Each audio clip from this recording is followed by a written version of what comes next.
কি দিদি ভাই, চমকটা কেমন দিলাম বলো? বলো উপহারটা কেমন হয়েছে?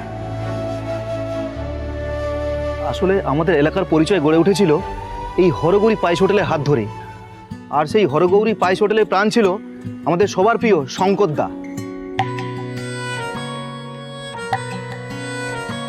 এই এলাকায় প্রত্যেক মানুষের মুখে খাবার তুলে দেওয়ার জন্য শঙ্করদা যা করেছে সেটা আমরা কেউ কোনোদিন ভুলবো না। তাই আজ এলাকাবাসীর তরফ থেকে তার স্মৃতিতে আমরা সবাই নিজের সামর্থ্য অনুযায়ী টাকা দিয়ে এই মূর্তি তৈরি করিয়েছি।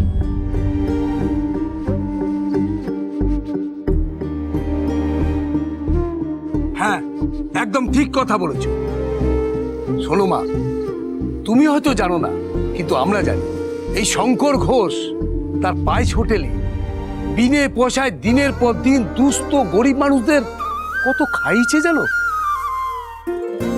সেদিন শঙ্কর ঘোষ পাশে না দাঁড়ালে কত দুস্থ মানুষ যে হারিয়ে যেত তার কোনো ঠিক নেই। আমার বাড়িতেই তো কত অভাব ছিল, শঙ্কর কাকা রোজ আমাকে বিনা পয়সায় খেতে দিত, এমনকি পড়ার জন্য বইও কিনে দিয়েছিল।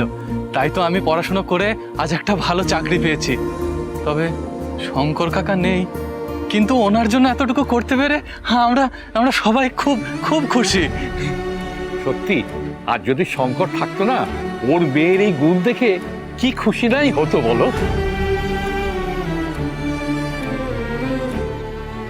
আপনাদের সবার কাছে আমি কৃতজ্ঞ।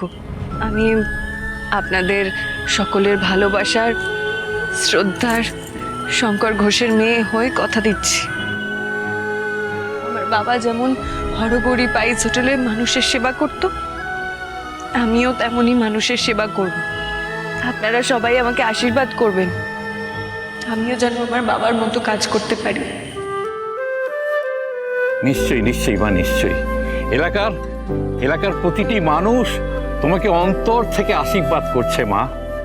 মা, আমরা তোমার মধ্যে দিয়ে সেই শঙ্করকে আবার ফিরে পেতে চাই মা।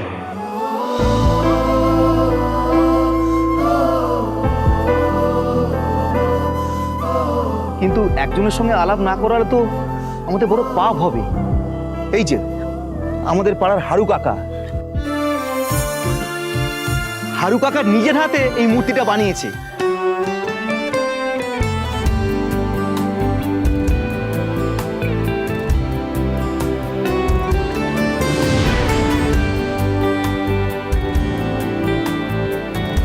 না মা, শঙ্করের যা অবদান এলাকার প্রতিটি মানুষের প্রতি, তাতে এই মূর্তি কিছুই না।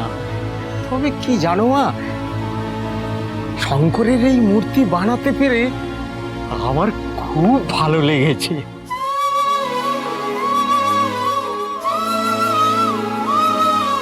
তবে এই মূর্তি আমি একা করিনি, আমার এক হেল্পার সাহায্য না করলে বানাতে পারতাম না। ওই রে দীপ, আয় আয় এদিকে আয়।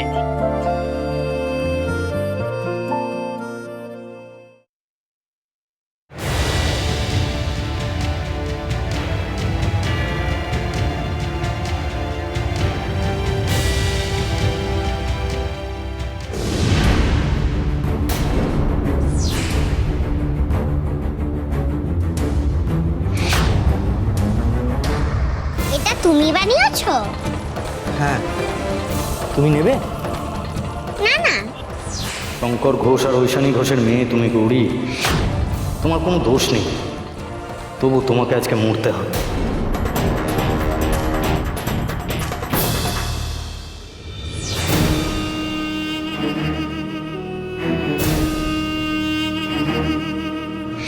আজকে আমি আমার দিদির মৃত্যুর প্রতিশোধ নেব। তোমাকে শেষ করে দিয়ে আজ আমার এতদিনের অপেক্ষার অবসান হবে গৌরী।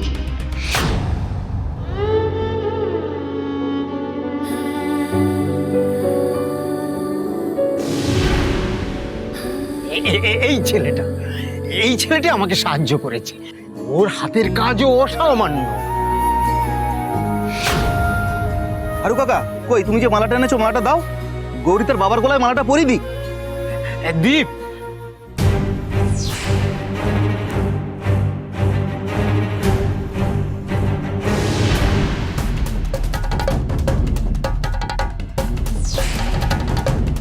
এই নিন।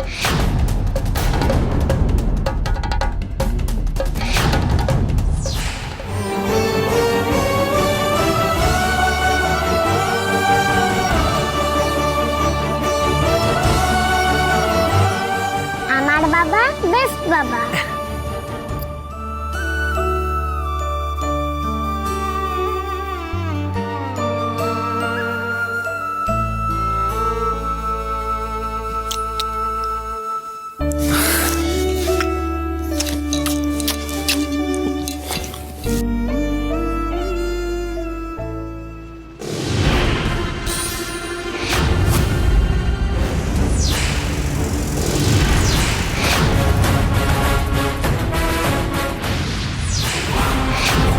হ্যালো অফিসার, ওখানে এখন পরিস্থিতি কেমন? মিসেস রায়চৌধুরী সেফ আছেন তো? হ্যাঁ স্যার, এখন সব ঠিক আছে। দুজন ক্রিমিনাল ধরা পড়ে গেছে। মিসেস রায়চৌধুরী ওনার বাবার মূর্তিতে একটা মালা দিচ্ছেন। মালা? মূর্তিতে?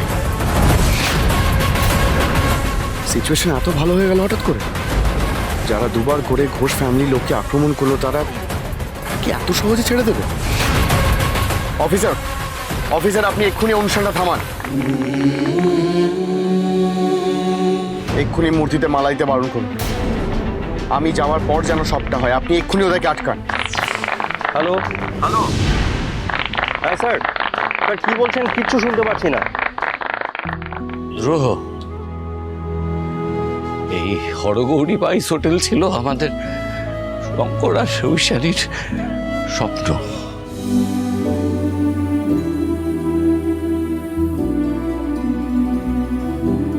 এখন আমাদের গৌরীমার সঙ্গে তুমিও তো এগিয়ে গেছো সেই স্বপ্নের শরিক হয়ে।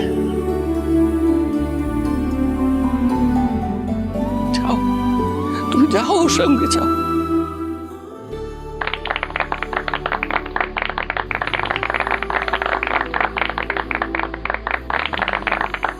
আপনি ওদেরকে আটকান। হ্যালো হ্যালো, হ্যাঁ স্যার, কিছু শোনা যাচ্ছে না স্যার। খুব নয় স্যার, আমি রাখছি স্যার। হ্যালো স্যার, রাখছি।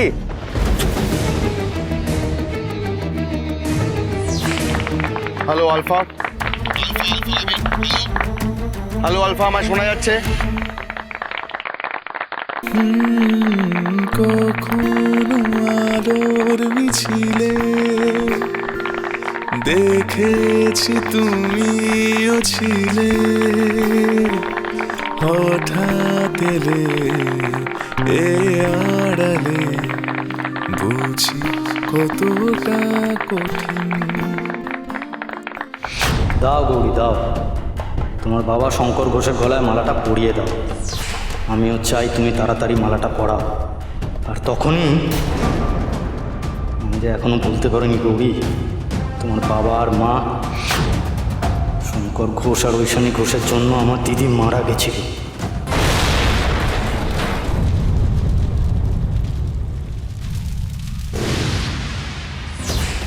তার বদলা নিতেই আমি আবার ফিরে এসেছি। মালা তুমি আসলে শুধু তোমার বাবার মূর্তির গলায় পরাবে না, একবার মালাটা পরানো হয়ে গেলে তোমার ছবিতেও কাল থেকে মালা ঝুলবে।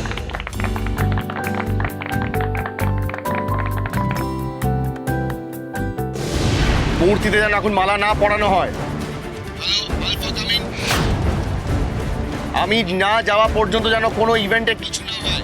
শুনতে পাচ্ছেন আমাকে? বড় কোনো গোলমাল হতে পারে। Hello hello, alpha coming, alpha coming. God, সবাই তার মানে বিজি হয়ে গেছে। একটা বড় বিপদ হতে চলেছে, সেটা আমি আজ পাচ্ছি।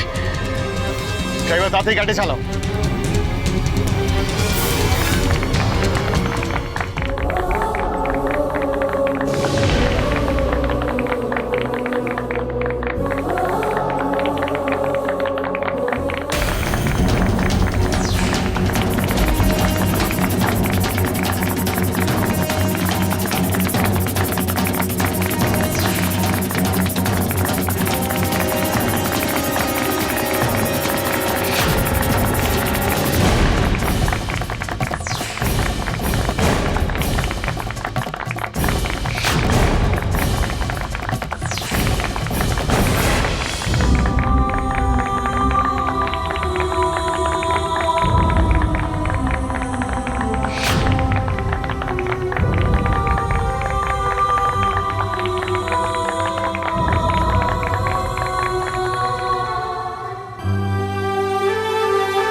আমায় আশীর্বাদ করো বাবা, তোমার দেখানো পথে যেন আমি চলতে পারি নির্ভয়ে, কোনো বাধা বিঘ্ন যেন আমাকে আমার চলার পথ থেকে সরিয়ে না দিতে পারে। হরগৌরী বাইশ হোটেলের জয়, শঙ্কর ঘোষের জয়, ঐশানী ম্যাডামের জয়।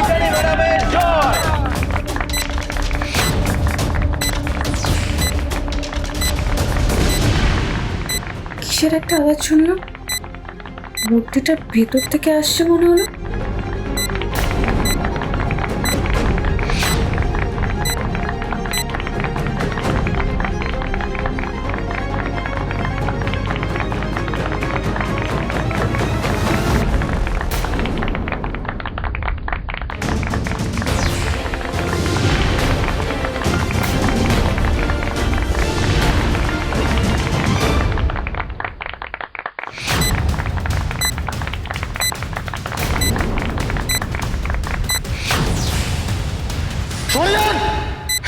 সরে যান ওখান থেকে।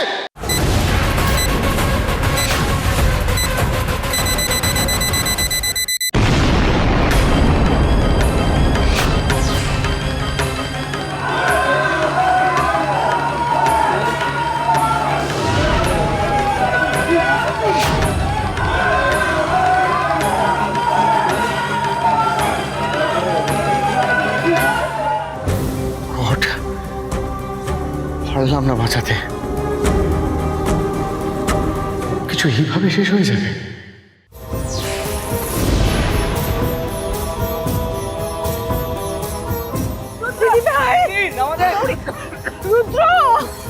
দিদি ভাই, রুদ্র, গৌরী, গৌরী।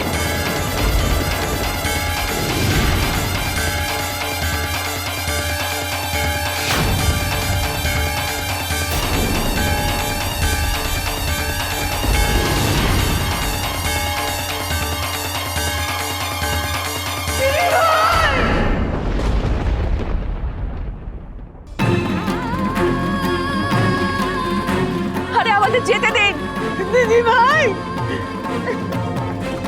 রুদ্র।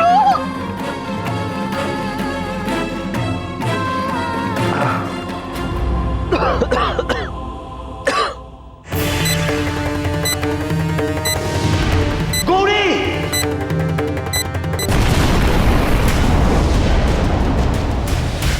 গৌরী, আমাকে যেতে দিন না বলছি তো, আমার মা পড়ে আছে, আমার ভাইজি। গৌরী, মা। কেসটা কি হলো বুঝলাম না তো। আমি তো মূর্তির মধ্যে বোমা রাখার কোনো প্ল্যান করিনি, তাহলে কে করলো এটা? কি করে হলো এটা?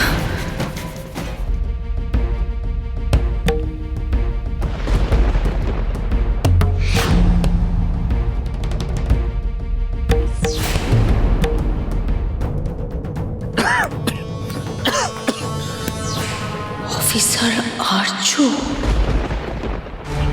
গৌরী, গৌরী, গৌরী চোখ খোলো। গৌরী, গৌরী, গৌরী, গৌরী চোখ খোলো। গৌরী, গৌরী।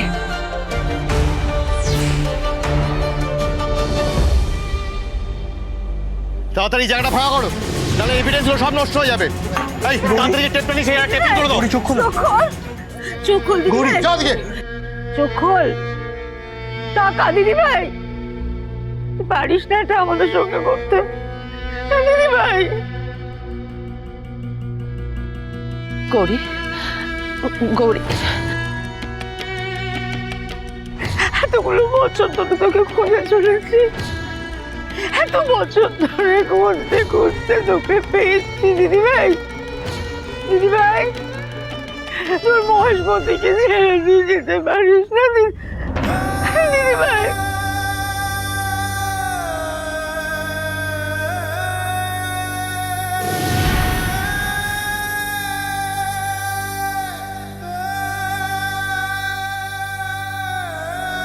গৌরী, গৌরী চোখ খোলো।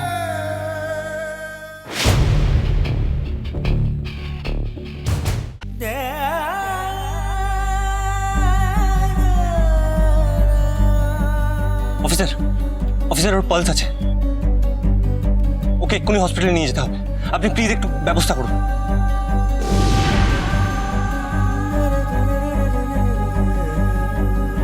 আরে কি দেখছেন, সরুন না।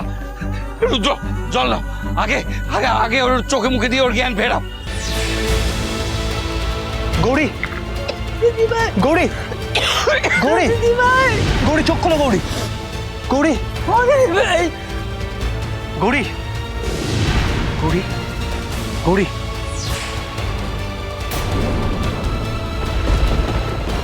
যখন হ্যাঁ তো ওঠ দিদি ভাই, ওঠ ওঠ, উঠে বস, তোর কিচ্ছু হয়নি। ওঠ ওটা গৌরী।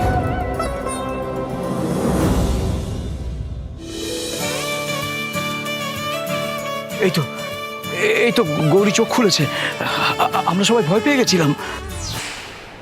গৌরী গৌরী তুমি ঠিক আছে তো? ভালো করে দেখো তোমার কোনো ক্ষতি হয়নি তো? কিচ্ছু হয়নি দিদি ভাই। এসো গৌরী এসো।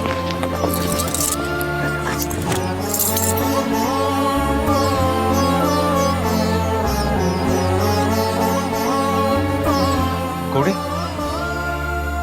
গৌরী কি হলো, চুপ করে দাঁড়িয়ে আছো কেন? তোমার কোথাও ব্যথা বা চোট লেগেছে? আমি ঠিক আছি, আমার কোনো অসুবিধা হচ্ছে না।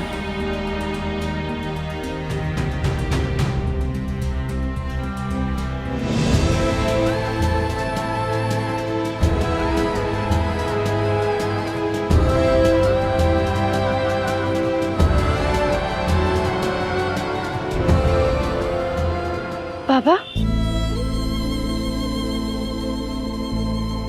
ডোন্ট।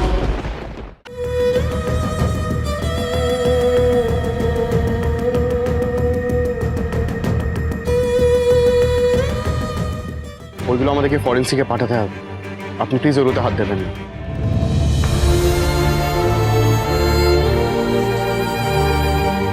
আপনি কিন্তু খুব বাঁচান বেঁচে গেছেন মিসেস রয় চৌধুরী। আর একটু দেরি হলে কিন্তু।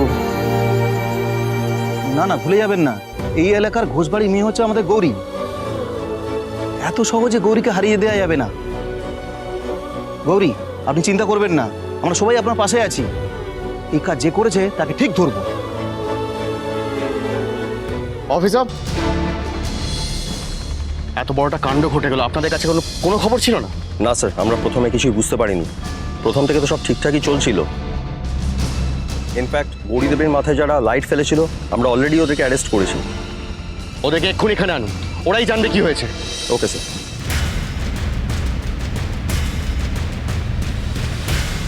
রুদ্র, মা কালীর কৃপায় আজকে তোরা অনেক বড় বিপদ থেকে রক্ষা পেলি।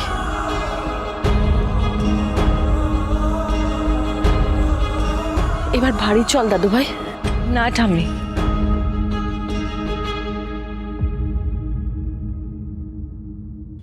বাড়ি যাব না।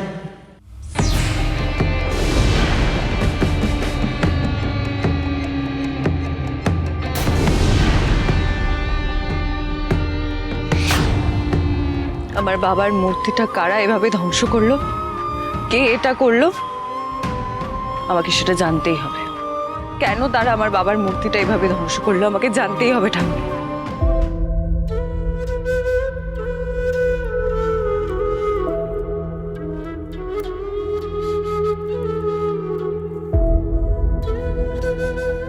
এই যে স্যার, এনেছি এদেরকে।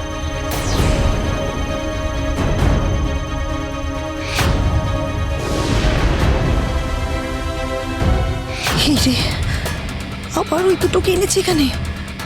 এখন যদি ওরা আমার নাম বলে দেয় যে আমি ওদেরকে এখানে এনেছিলাম, পুলিশ তো আমায় ধরবে, সঙ্গে ব্রহ্মাস্ত্রের জন্য আমাকে দায়ী করবে।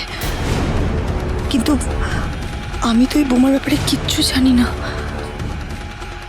প্রিয়া, প্রিয়া, চল আমরা এখান থেকে এখন যাই। হ্যাঁ, আরে দাঁড়াও না, দেখি গৌরীর সঙ্গে আজ আর কি কি হয়।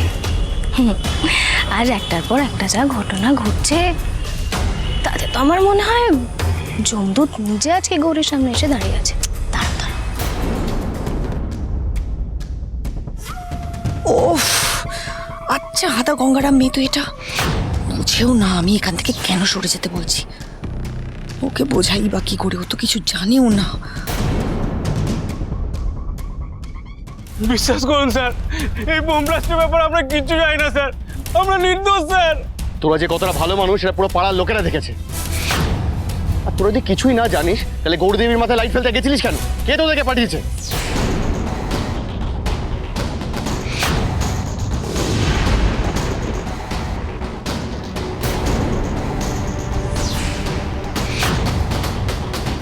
কিরে বল, কে পাঠিয়েছে? এবার কি আমি সত্যি ধরা পড়ে যাব? কি হবে এখন? এই বোকা পাঁঠা দুটো যেন আমার নাম না বলে দেয়।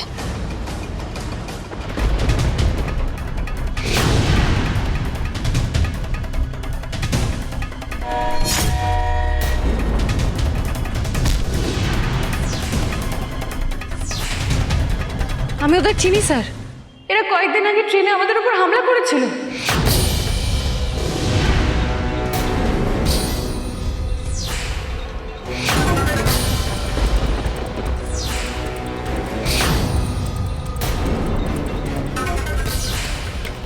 হ্যাঁ স্যার, এই লোকটা ট্রেনে যারা আমাদের উপর হামলা করেছিল তাদের মধ্যে ছিল।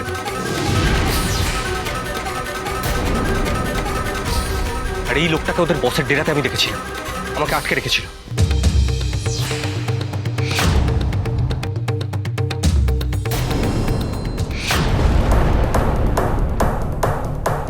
ঠিক আছে, বুঝতে পেরেছি। অফিসার, এক্ষুনি ওনাদেরকে থানায় নিয়ে গিয়ে জিজ্ঞাসাবাদ করুন।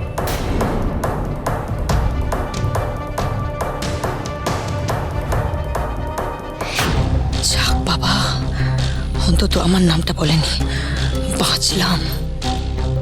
গৌরী দেবী, আমার মনে হয় এরা ইচ্ছে করে আপনার উপর হামলা করেছে, কারণ আপনি এদের বসকে ধরিয়ে দিয়েছিলেন।